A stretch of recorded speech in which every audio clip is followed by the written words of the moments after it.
Ang kwentong ito ay hango sa totoong buhay. Mula ito sa isa nating kabayan na itago na lang natin sa pangalang Uping. Taong 1980, General Santos.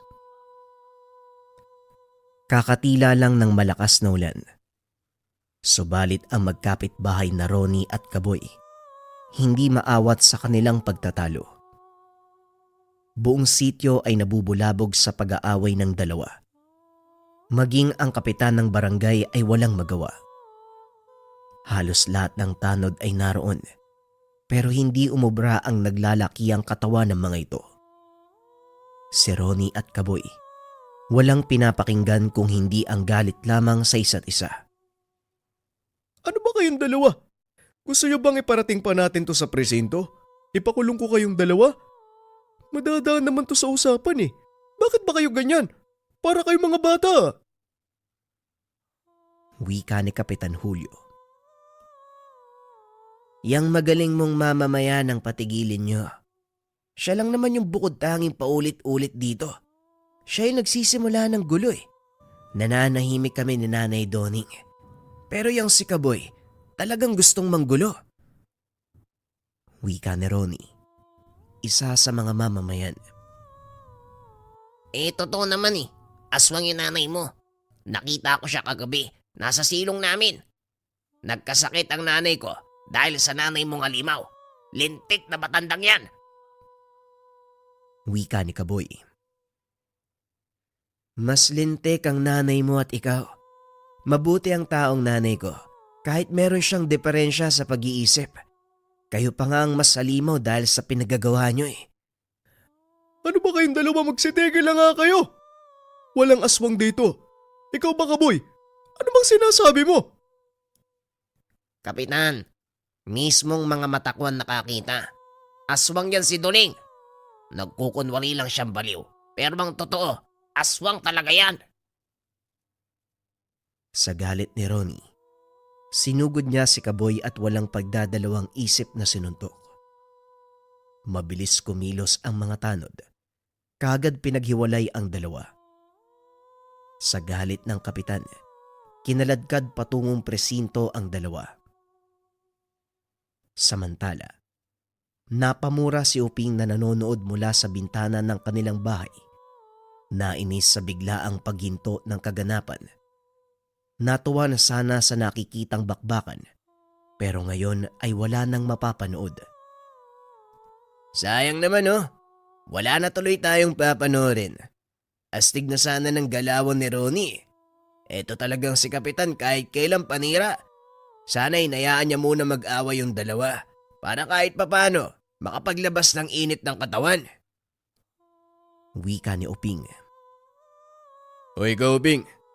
Ginagawa mo ng katatawanan ng mga kaguluhan sa lugar natin ha. Nakita mo kung gaano kaseryoso ang nangyayari. Ginagawa mo pang katuwaan. Wala ka ba talagang magawa sa buhay mo? Wika ng kapatid na si Ipong. Isa pa to eh. Parang si Kapitan no. Basag trip. Bulong ni Uping. Kaso nga lang narinig ito ni Ipong. Kung kaya't nakatanggap ng kaltok mula sa nakakatandang kapatid. Ikaw, umayos ka. Puntahan mo na nga lang si tatay sa bundok. Kaninang umaga ka pa inutusan na tumulong sa pag-uuling. Pero chismis ang inuuna mo. Kalalaki mong tao, ganyan ang gawain mo. Ay nako, palibasa kasi. Wala kang pakialam sa nangyayari sa paligid eh. Hindi na talaga ako magtataka kung mamaya puro katanong dahil nauhuli ka na sa mga kaganapan. Diyan ka na nga. Sige na, umalis ka na. Ang tanda-tanda mo na, umaasta ka pang bata. Bilisan mo na't pumunta ng kabundukan. Paniguradong pauwi na si tatay sa mga oras na to. Sobrang bagal mong kumilos. Wika ni Ipong sa papalayong kapatid. Mas lalo pang nainis nang humarap to sa kanya at ng asar. Dali-dali naman siyang dumampot ng bato pero hindi na naabutan. Si Ipong at Uping, parehong 25 anyos. Sa murang edad na 15 ay maagang nahubog sa lihim na karunungan dahil ang dalawang lolo, Mga ama ng kanilang mga magulang ay mga antingero. Noong nasa pangangalaga pa lamang sila ng mga ito, walang ibang itinuro kung hindi paanong puksain ang mga nilalang na may masamang balak sa tao, lalong-lalo na ang aswang. 2 beses na ring naisama sa panunugis ang magkakapatid. Pero nang malaman ng kanilang mga magulang, hindi na sila pinayagan. Pinauwi at inilayo sa mga lolo. Labag sa kalooban nila Ipong at Uping ang nangyari dahil napamahal na sa ginagawa at gustong mahubog ang kaalaman sa lihim na karunungan. Subalit hindi rin nila kayang suwayin ang mga magulang. Napilitan na lamang sila. Nagpakabuti bilang mga anak. Pero dahil likas na maloko si Uping, palagi silang nasisermonan ng ama. Tignan mo nga naman ang batang ito, oo. Mag-aalas 5 na. Kaninang umaga pa kita inutosang pumunta rito. Tapos na ako sa pag-uuling eh. Ano pa ba ginawa mo sa bahay? Ang tagal mong pumunta dito. Ay pasensya na ho tay, nakatulog lang ho ako. Bakit ba kasi ako yung inuutusan nyo? Alam nyo naman na tamad ako, di ba? Hoy, wag mo kong ginaganyang bata ka ha. Mabuti pa Sipong, marami nang nagawa. Nakapaglaba, nakakuha ng panggatong, nakapunta sa palengke. Ikaw anong nasimulan mo? Ang laki-laki ng katawan mo, Uping. Gamitin mo naman para mapakinabangan. Eto, buhatin mo yung 2 sako. Ihatid kay Mang Teroso. Ayusin mo ha, bayad na yan. Naku naman tay, napakabigat tapos ang layo. Dapat may suhol din ako eh. Ay nako, konsumisyon talaga kahit kailan. Saan ka ba nagmana? Hindi kikilos kapag walang suhol. Bilisan mo ng paghatid ha. Sa bahay tayo mag-usap, dalian mo. Kapag ikaw naabutan ng 7:00, malilintikan ka sa akin. Oo tay, 2 sako lang naman to eh. Kayang-kaya ko to kahit kalahating oras lang. Basta yung suhol ko tay ha, huwag mong kakalimutan. Wika ni Uping. Pero hindi na ito pinansin ng ama. Napangiti na lang din siya nang makita ang nakapastol na kalabaw ni Mang Densyo sa unahan. Kinuha niya ito. Itinali ang balsa at kinarga ang 2 sako ng uling. Oh, wala yung may-ari sa'yo ha. Sa'yo na lang ako magpapaalam. Hiramin muna kita kalabaw ha. Sosoli naman kita mamaya eh. Ikaw na rin yung magsabi sa amo mo na hiniram kita ha. Sandali lang naman eh. Tara! Pinalo niya ang puwet ng kalabaw gamit ang lubid. Lumakad na ang hayop. Binagtas ang daan patungo sa bahay ni Mang Teroso. Pagdating niya sa tahanan ng matanda, kaagad niyang binagsak sa lupa ang 2 sako. Inantay ang paglapit nito. May kausap pa kasi. Maglalako ng prutas. Habang tinitignan niya ang lalaki, napakunot na lamang ang kanyang noo nang maramdaman ang pag-init ng dibdib. Nang kapain, hindi na maiwasang pagdudahan ang katauhan ng manlalako. Pero bago niya makumpronta, nakalapit na si Mang Teroso at nakalayo na ito. Anong problema mo, Uping? Tingin ka ng tingin dun sa manlalako ah. Bakit, nagagapuhan ka ba? Kagad napanguwi si Uping nang marinig ang biro ng matanda. Maayos pa ang mga mata nyo pero ang labo pagdating sa pagpuna. Ang pangit kaya ng manlalako na yun. Tapos sasabihan nyo ng gwapo. Kulang yata kayo sa tulog manong eh. Pahinga din kayo.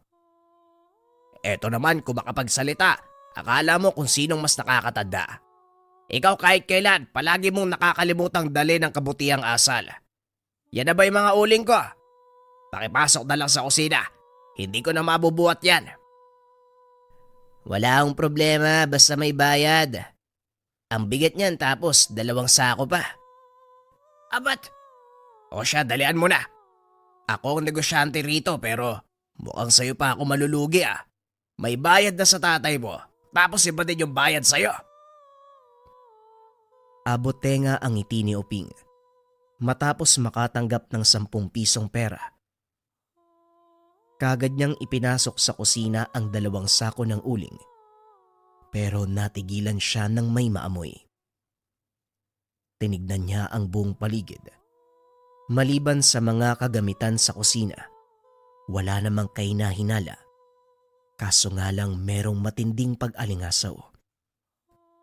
Kilala niya ang ganitong amoy, kung kaya't sinamantala ang pagkakataon habang walang nakatingin. Isa-isa niyang sinuri ang mga gamit. Pero laking gulat nang may kumalabit sa kanya. Kamuntikan pa niyang mahampas ng kawali ang taong iyon. Ano ba? Nakakagulat ka naman. Magsalita ka habang nasa malayo. Hindi yung sobrang tahimik tapos lalapit ka bigla. Mangangalabit ka pa. Mapapalo kita niyan eh. Sino ka ba iyo? Ngayon pa lang kita nakita sa bahay ko.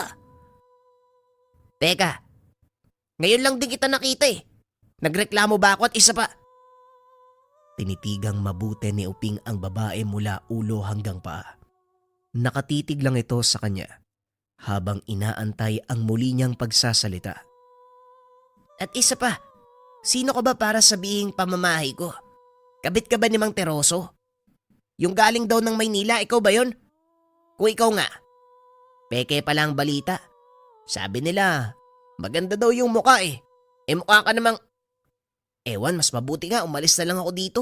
Magagabi na, paalam na ho. Wika ni Uping.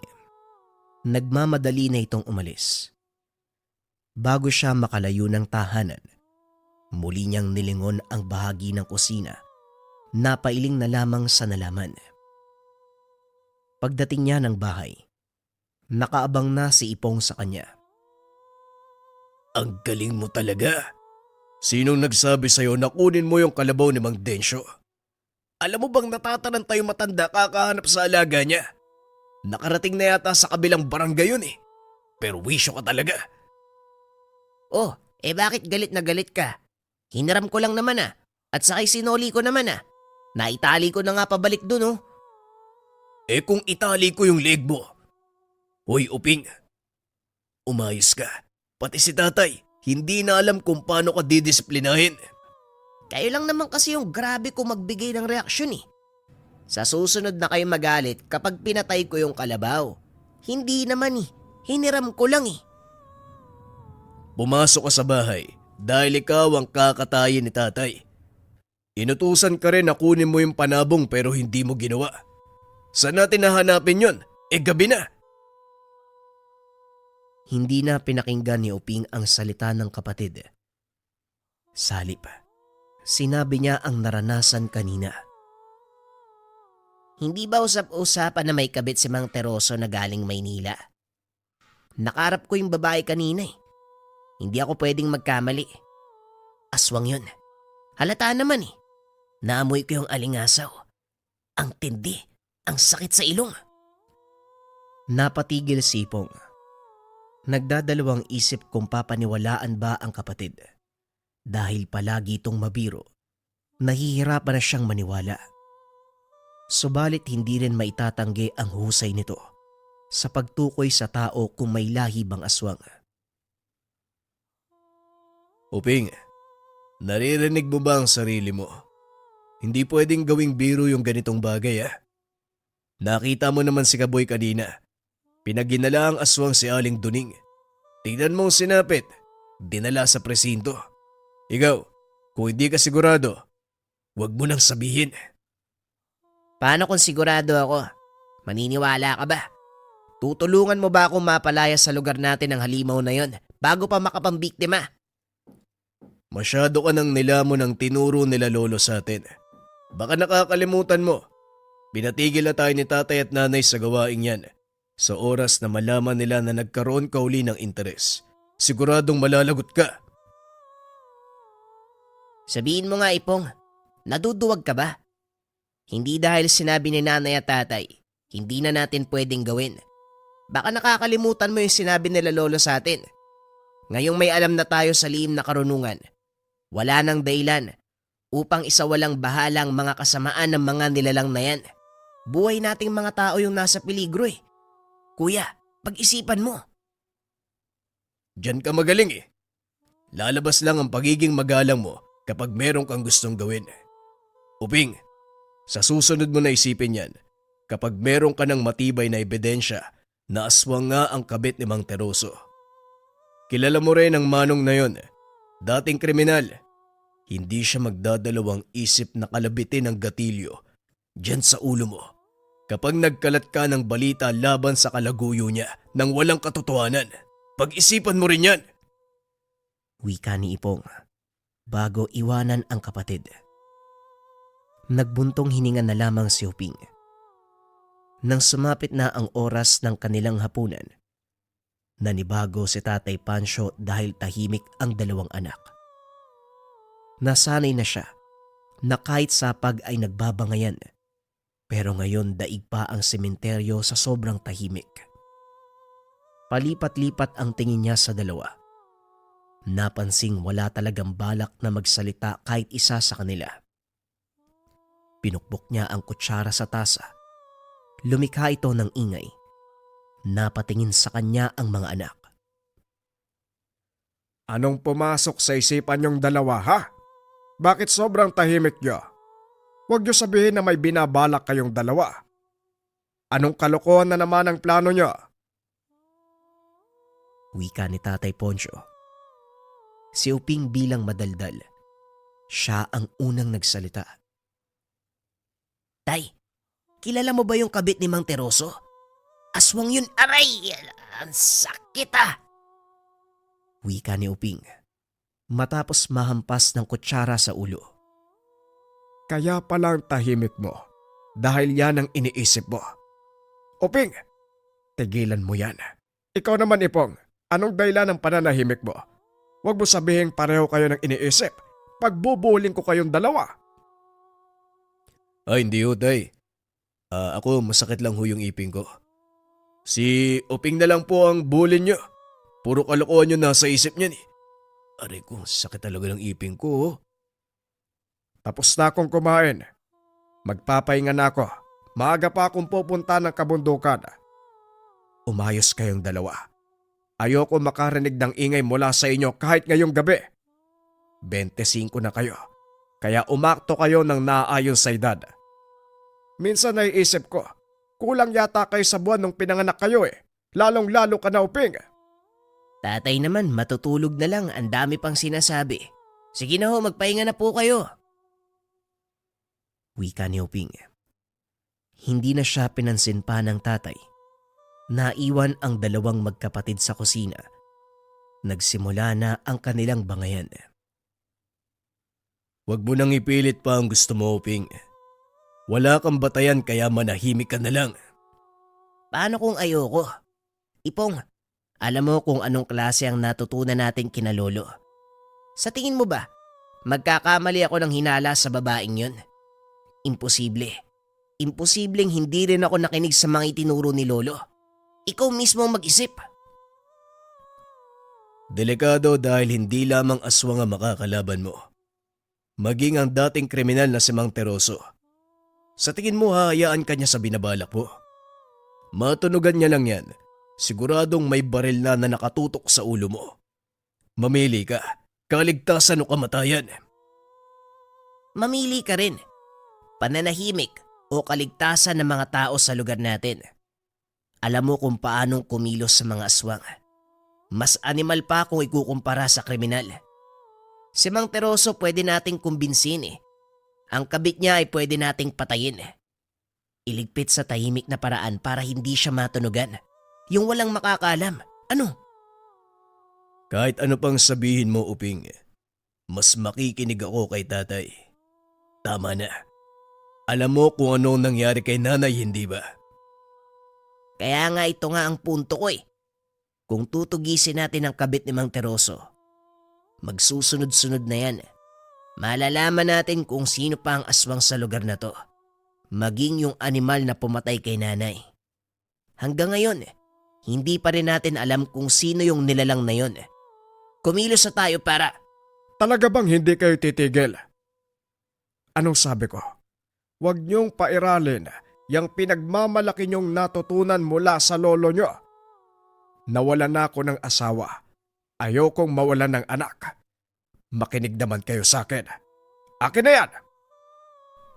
Wika ni Tatay Poncho. Buhat ng galit. Nagulat ang dalawang magkapatid dahil akala nila ay tulog na ang ama. Hindi sila kumilos sa hinihingi nito. Ang tatay na mismo ang lumapit. Isa-isang kinuha ang mga tangan sa kanilang leeg. Tatay naman, amin na yan. Hindi mo pwedeng basta-basta kunin yan. Tatay, huminahon po kayo. Huwag nating paabutin sa ganito. Kayo ang nagmamatigas. Huwag niyo akong masisisi kung bakit ko ginawa to. Tama na ang isang pagkakamali kung bakit namin naisipan na iwanan kayo ng tatay niyo sa lolo niyo. Ito tuloy ang napala ko Konsumisyon dahil sa katigasan ng ulo niyo. Sa tingin niyo ba, mga bayani kayo na pwedeng humarap sa mga halimaw na yan? Huwag kayong ilusyonado. Pasok sa kwarto. Magsitulog kayo. Ang lalaki niyo na, pero kinakailangan pa rin kayong disiplinahin sa paraan ng mga bata. Pasok! Naunang pumasok ng kwarto si Ipong. Sa kanilang magkapatid ito palagi ang sumusunod. Samantala, palagi namang humahanap ng pagkakataon si Uping para humirit pa. Tatay Pancho, akin ang mutya. Sa amin yung binigay ni Lolo kaya may karapatan kami na pangalagaan yan. Sige ka, kapag yan uminit bigla, pati ikaw sasabog. Napayuko na lamang si Uping matapos makitang masamang nakatingin sa kanya ang ama. Tumigil na siya sa kadaldalan bago pa mapalo ng anumang bagay na madampot. Pagpasok niya sa kwarto, doon ipinagpatuloy ang hinaing. Eto talagang si tatay. Kahit kailan walang suporta sa atin Humahanap na nga tayo ng paraan para mabigyan ng hustisya ang pagkamatay ni nanay. Ganito pa ang gagawin sa atin. Ipong, ikaw ang mabait sa ating dalawa Baka kaya mong kumbinsin si tatay Hoy Ipong, ano ginagawa mo dyan? Mamboboso ko na naman sa kapitbahay natin? Natigilan sa pagsasalita si Uping nang makitang nakatingin sa kapitbahay si Ipong. Lumapit siya at nakiusyoso. Hindi ko alam na may pagkabastos ka rin pala. Nakakabigla ka. Wika ni Uping nang makita ang anak ng kapitbahay na naliligo sa labas. Kagad naman siyang binatukan ni Ipong. Mangmang, hindi si Maricar ang tinitignan ko. Yun sa bandang likuran niya, may nanonood sa kanya. Tinignan ni Uping ang tinuturong direksyon ng kapatid. Naroon ito sa hindi kalayuan. Ilang metro ang layo mula sa kinakatayuan ng naliligong kapitbahay. Nakatayo roon ang isang aswang. Anumang oras, aatake sa babaeng walang kamalay-malay. Tignan mo na. Sabi ko sa'yo Sigurado kong kabit namang tiroso. Manahimik ka. Mamaya may makarinig sa'yo Malaking gulo ang aabuti natin dyan sa bibig mong walang preno. Tinakpa ng mariin ni Ipong ang bibig ng kapatid. Nagwala naman ito at kinagat ang kanyang kamay.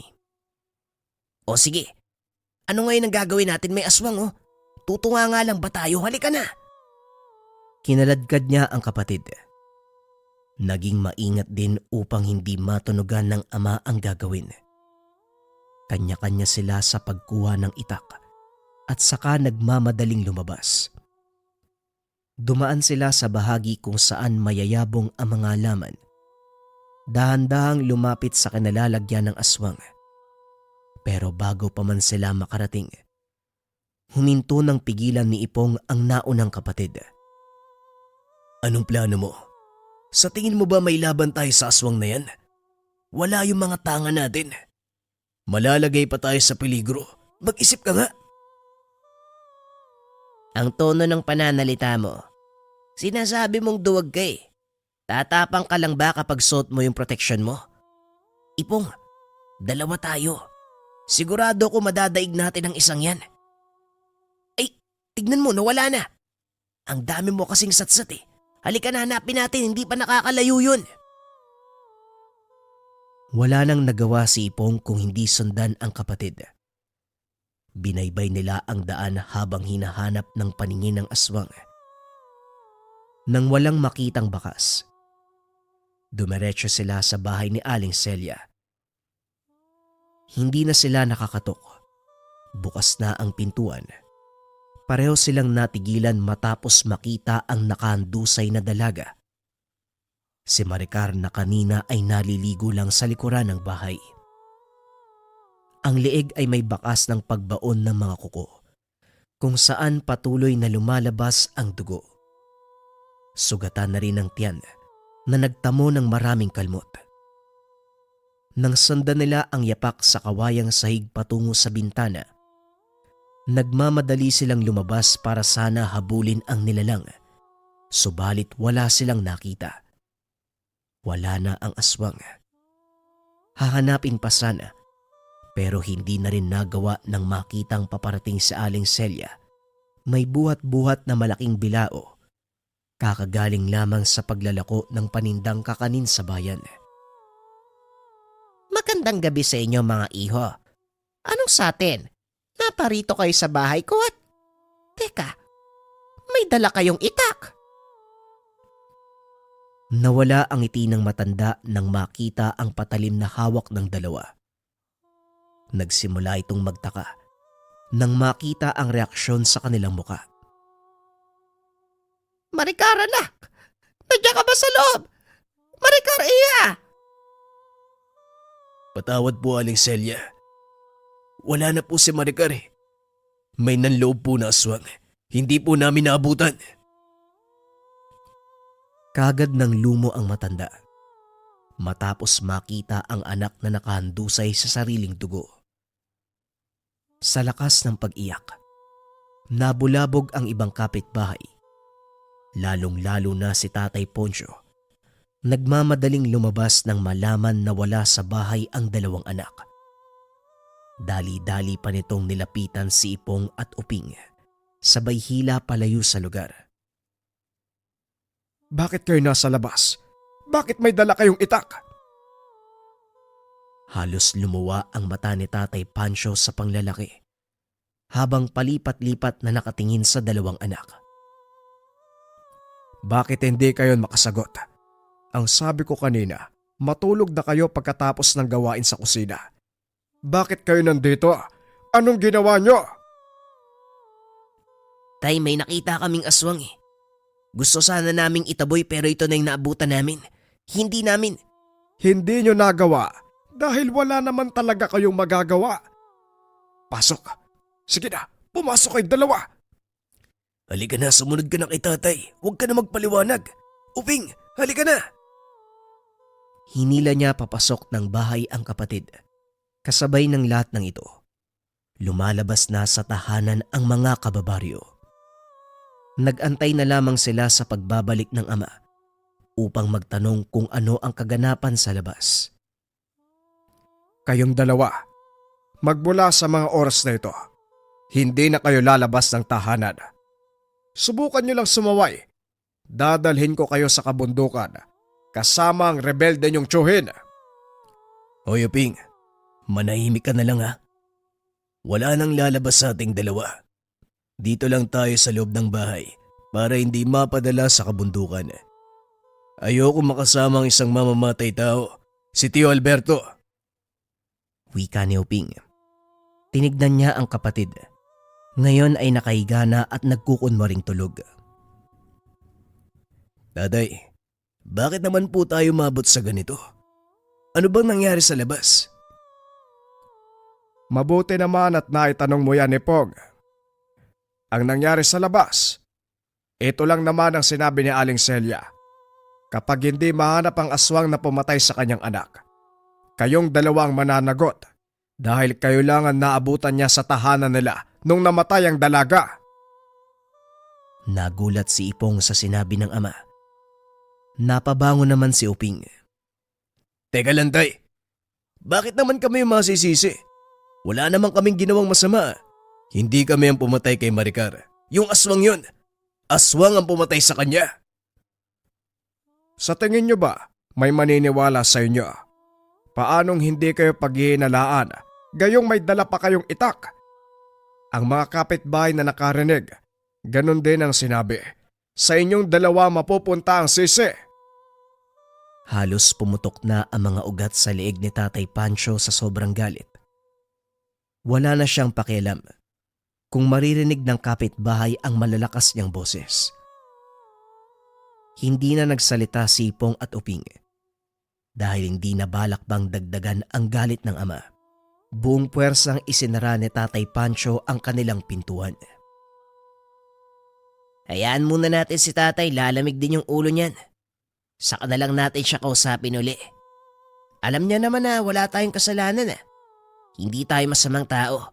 Yung mga kapitbahay natin, kung ano-ano ang sinasabi nila, huwag ka matakot. Ako ang haharap, wala naman tayong ginawa eh. Gusto pa nga nating makatulong eh. Pwede ba, Uping? Tama na. Galit na si tatay.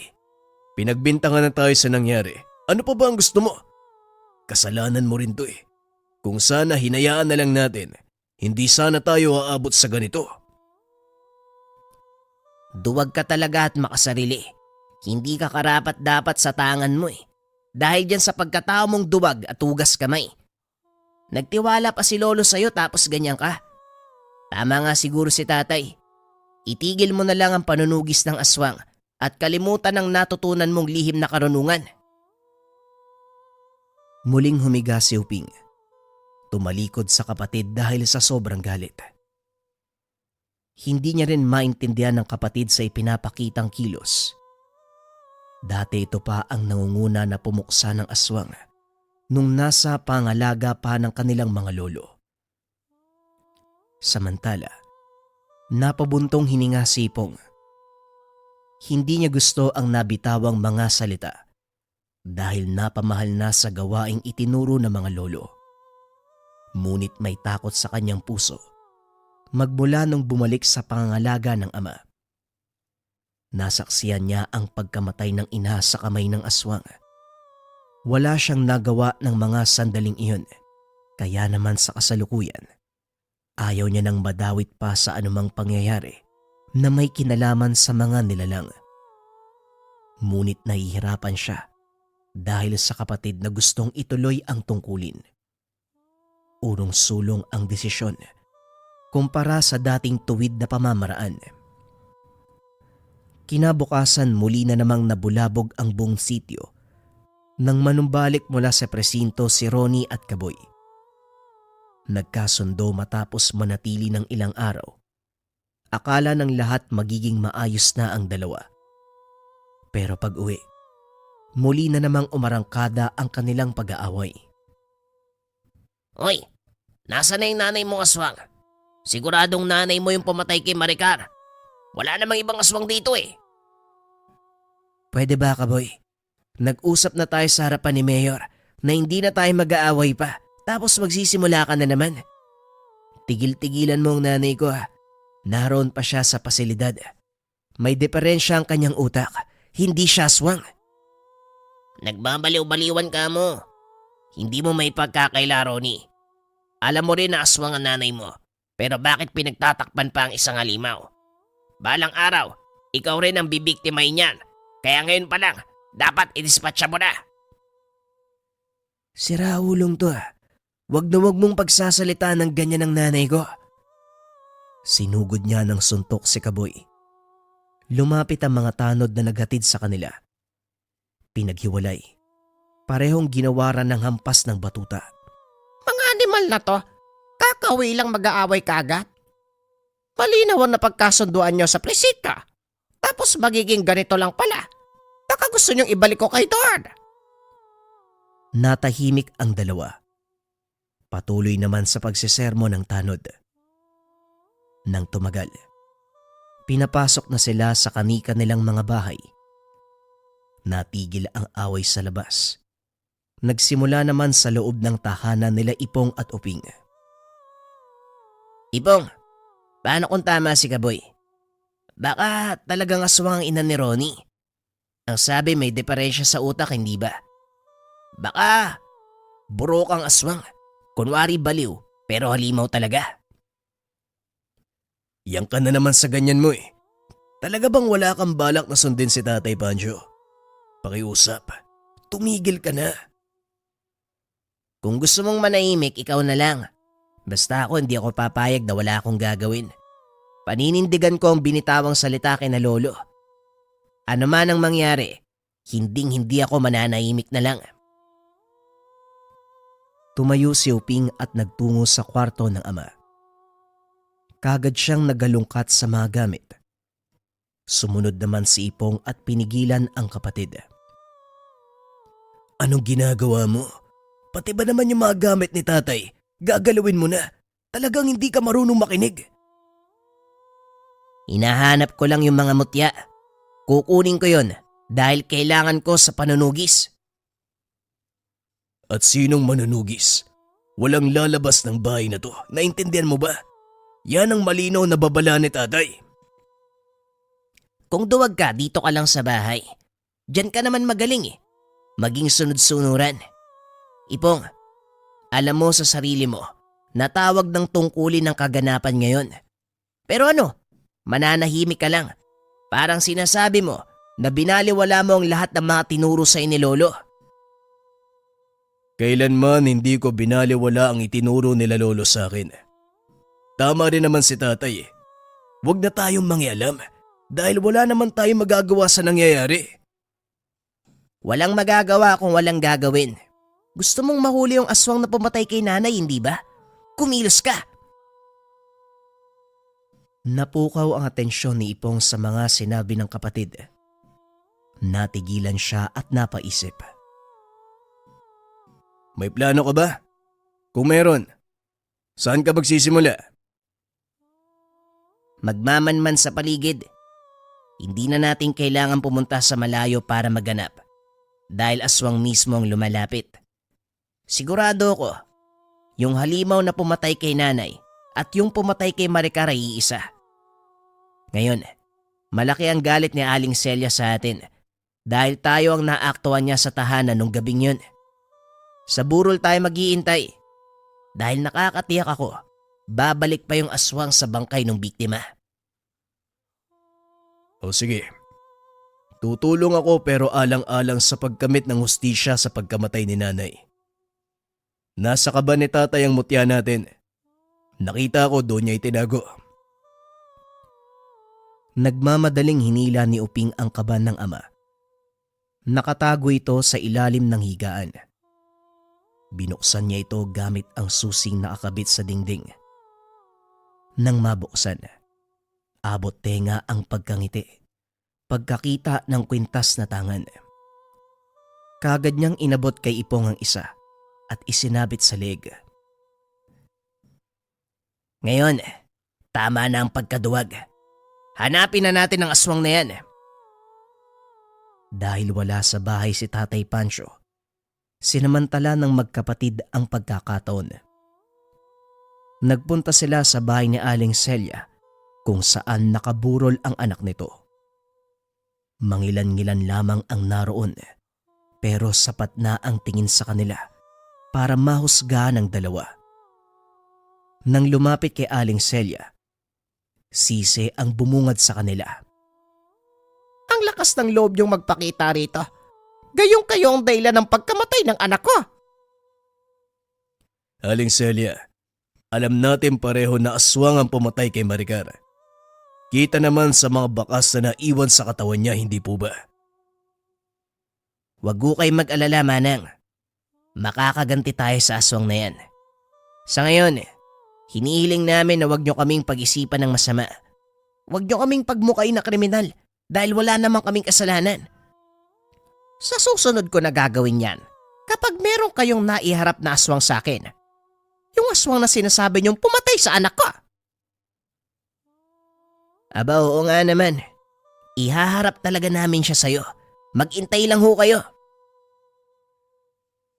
Nanatili sa burol ang dalawang magkapatid upang makiramay. Hindi rin naiiba sa kanila si Maricar. Naging kalaro ng kabataan. Nanatiling magkaibigan hanggang sa huling araw ng kanyang buhay. May parte rin sa kanila na nagsisisi dahil hindi nagawang iligtas ang dalaga. Bakit naman kasi gabi pa siya naligo eh? Yan tuloy, naabutan ng aswang. Wika ni Uping habang nakatitig sa kabaong na gawa lamang sa kahoy at plywood. Patay na nga yung tao. Sinisisi mo pa. Hindi naman niya alam yung mangyayari. Ito din kasing si Aling Celia. Alam na delikado na yung panahon natin. Ang tagal pa umuwi sa paglalako. Itong matandang to. Kung patuloy ka magrereklamo dyan, mabuti pa siguro umuwi na lang tayo bago pa malaman ni tatay na umalis tayo ng... Uy! Uping! Saan ka pupunta? Nagmamadaling tumayo si Ipong upang sundan ng kapatid na bigla na lang naglakad. Nagtungo sila sa likuran ng tahanan ni Aling Celia kung saan direktang nakikita ang bahay ni Ronnie sa hindi kalayuan. Saradong-sarado ito at halatang walang tao. Pero laking gulat nila nang makita ang ina na may deperensya sa utak. Nakaupo ito sa silong. Nang mapatingin sa kanilang gawi ay nagmamadaling umalis. Tignan mo Ipong. Hindi talaga ako nagkakamali. Ang init ng tanga natin, hindi ba? Kumpirmadong aswang ang nanay ni Ronnie. Hayaan muna natin siya ngayon. Mamayang gabi natin tugisin kung kailan lalabas ang pagiging halimaw niya. Tama nga ang sinabi ni Kaboy. Pero bakit ngayon lang nagparamdam ang tanga natin na meron palang aswang sa paligid? Naalala mo ba yung sinabi ni Lolo Juanico? Ang burokang lahi ng aswang. Merong proteksyon para hindi madaling maamoy ng anumang pangontra. Ngayon, mukhang nakalimutan siguro ang proteksyon kaya natunugan ang mutya natin. Hayaan mo siyang matarantang tumakbo. Siguradong sa palad din natin babagsak ang isang yan mamayang gabi. Wika ni Uping habang nakatitig sa matanda. Natatarantang lumalayo habang nakatingin sa kanila. O sige, ayoko rin namang tumugis ng aswang na nasa anyong tao pa. Mas mabuti na yung nasa halimaw para sigurado. Umuwi na muna tayo dahil mamaya darating na si tatay. Itago mo ng mabuti ang tangan kung ayaw mong makuha niya uli. Umuwi ang dalawa sa kanilang tahanan.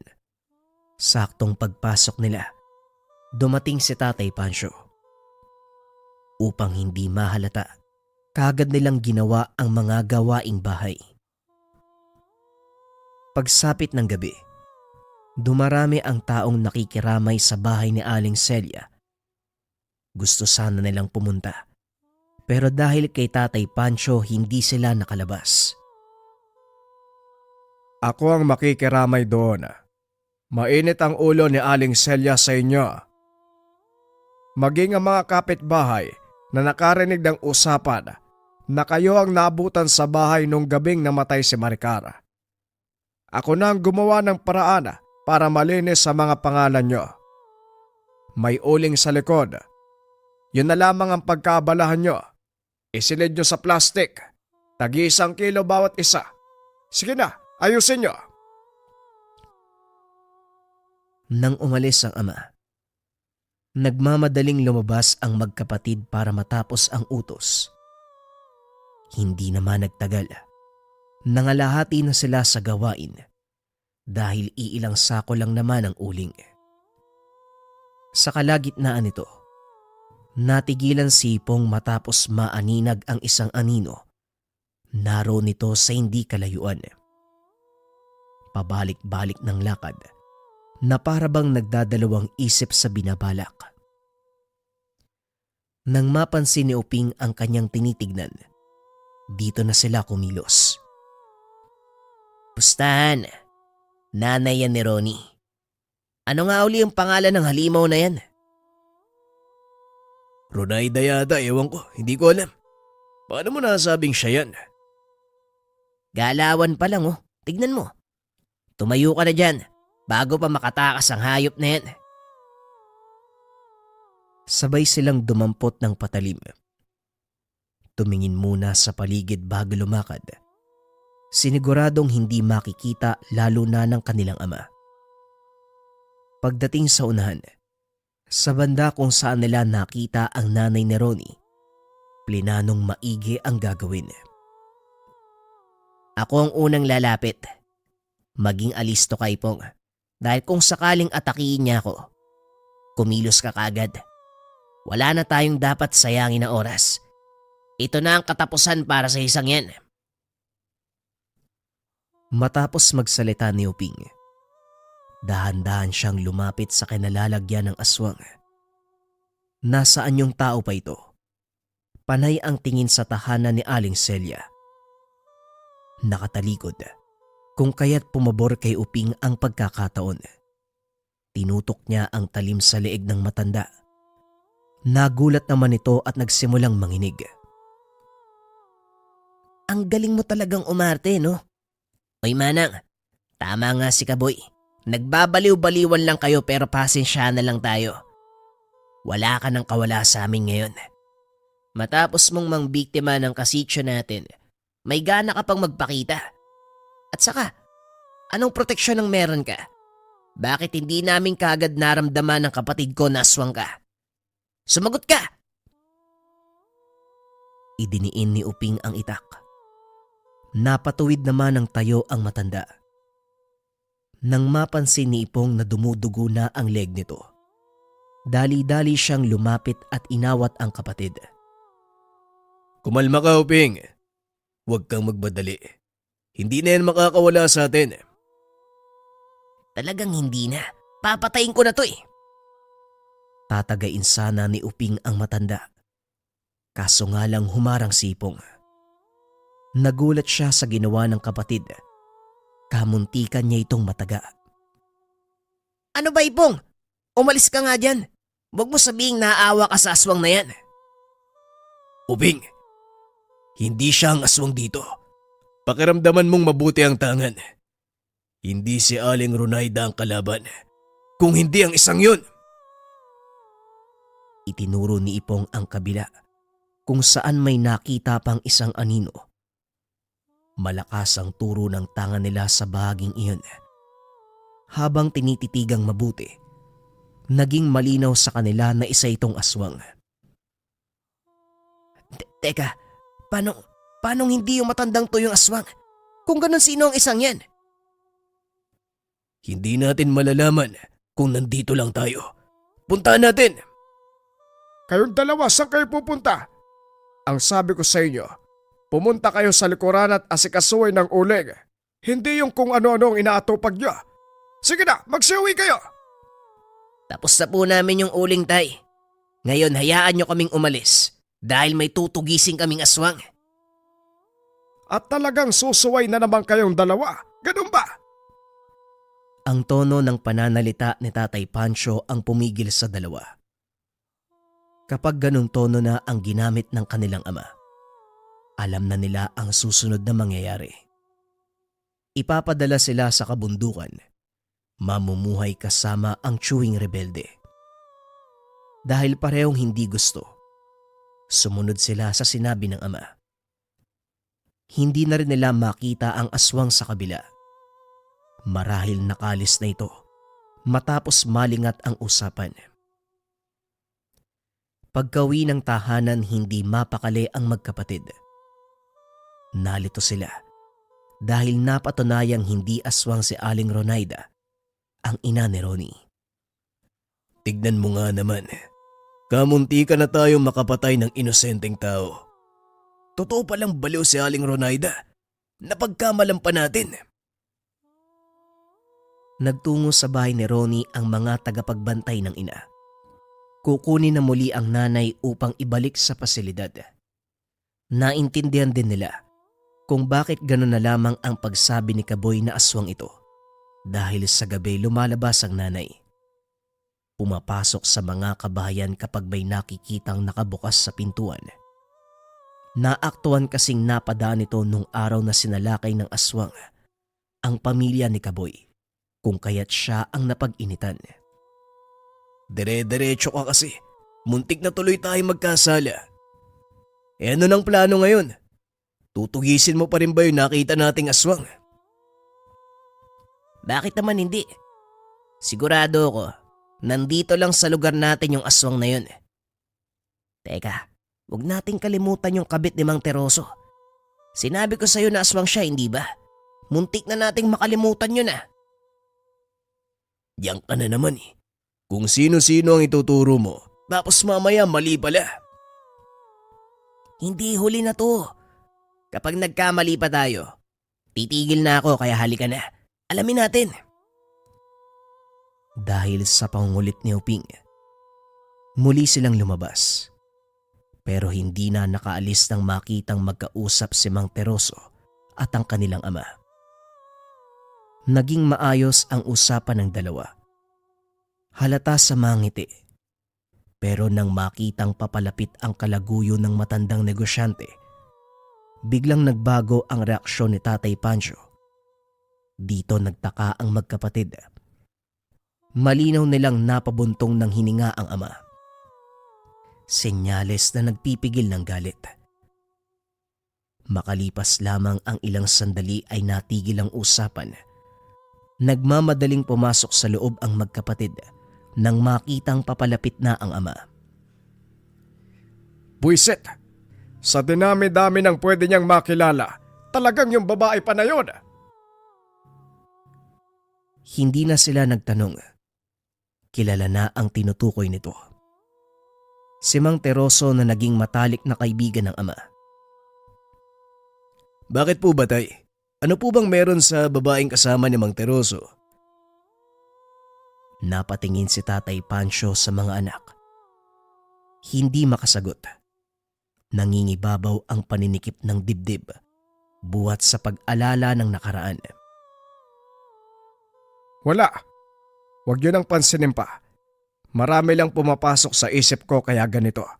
Magsitulog na kayo, gabi na. Siya ho ba yung aswang na pumatay kay Nanay Tay? Habang tumatagal napapagtanto ko eh. Parang magkawangis yung dalawang yun. Kamukhang kamukha niya yung aswang na umatake kay Nanay nung gabi. Tama po ba ako? Uping, kita mong wala sa kondisyon si Tatay para pag-usapan ng ganyan. Huwag muna ngayon. Sagutin mo ako Tay, tama ba ako? Ang babaeng yon ang pumatay sa nanay namin. Kapag sinabi kong oo, anong gagawin niyo? Papatayin niyo siya. Tutugisin, katulad ng itinuro ng mga lolo niyo. Oho, walang ibang kabayaran ng aswang na pumatay sa nanay namin kung hindi kamatayan din. Wika ni Uping. Nakatitig lang ito sa mata ng ama. Sige, patayin niyo ang babaeng yon. Patayin niyo ang pumatay sa nanay niyo.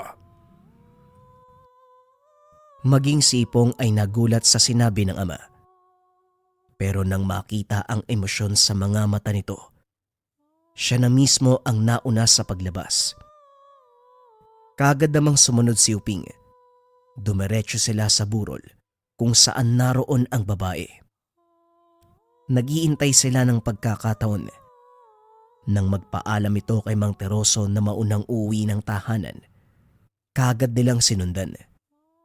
Katulad ng inasahan, hindi sa bahay ang tungo nito, kung hindi sa ibang tahanan upang mambiktima.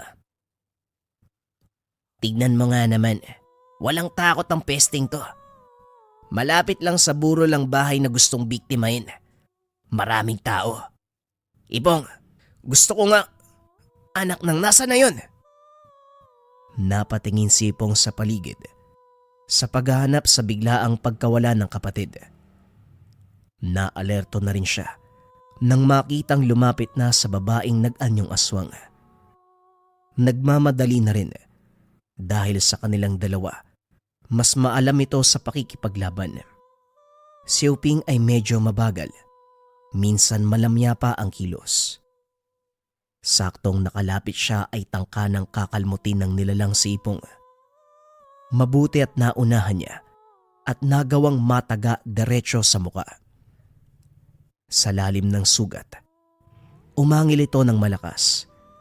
Naging dahilan upang maagaw ang atensyon ng lahat. Tatakas sana ito, pero hindi hinayaan ng magkapatid. Sinigurado nilang wala ng kawala at tinaga ng tinaga. Hindi naman nangialam ang mga taong nanonood. Sa halip ay nainganyo sila na patayin ang nilalang. Dahil sa mga ito, nadagdagan ng lakas ng loob si Uping at Ipong para tuluyang mapatay ang nilalang. Ilang sandali pa, humandusay na lamang sa lupa ang aswang. Wala na itong buhay. Aba, magaling pala ang mga anak mo, paring Pancho. Tingnan mo nga naman, naitumba nila ang aswang. Mas mabuti ang ganyan para wala nang mapahamak. Hoy tanda, ang lakas ng loob mong magsalita. Gayong may kasalanan ka din dito. Kung hindi mo dinala sa lugar natin ang pesting to, hindi na sana nadagdagan ng mga biktima. Ang aswang na ito ang pumatay sa nanay namin. Ito rin ang nang biktima sa pamilya ni Kaboy at pumatay sa anak ni Aling Celia. Sandaling napatahimik ang lahat. Lalong-lalo na si Mang Teroso. Tama, Mang Teroso. Tama ang narinig mo. Aswang ang kinakasama mong babae. Sa susunod, ayusin mong mamili. Wika ni Uping. Inawat naman siya kagad ni Ipong. Hindi na rin nakapagsalita si Mang Teroso dahil kung ano-anong salita ang ibinabato ng mga tao. Napilitan siyang umalis dahil pinag-iinatan na ng lahat. Hinding-hindi ko makakalimutan ang aswang na ito. Siya ang umatake sa nanay mo nung gabing iyon. Wala na tayong dapat ipag-alala, tatay. Patay na ang aswang na yan. Nabigyan na natin ng hustisya ang pagkamatay ni nanay at ng iba pang kasityo. Hanga rin ako kay Mang Teroso na kayang tumabi sa isang halimaw. Nakakadiri. Pagpasensya nyo na rin ako kung napagsalitan ko kayo. Alam ko naman kaya nyong gawin, pero natatakot ako na baka bumaliktad ang pagyayari at kayo pa ang mawala. Pero hindi kami tinraidor ng pagkakataon, tay. Magtiwala ho kasi kayo.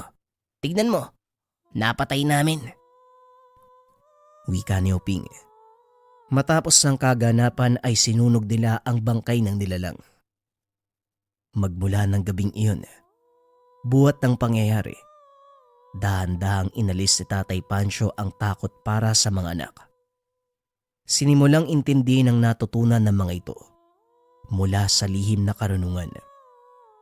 Pinayagan na rin silang lumabas tuwing gabi, pero hindi maiwasang kabahan. Kung kaya't hindi nakakatulog hanggat hindi pa sila nakakabalik. Sinigurado naman ni Ipong at Uping na walang mangyayaring masama sa kanila.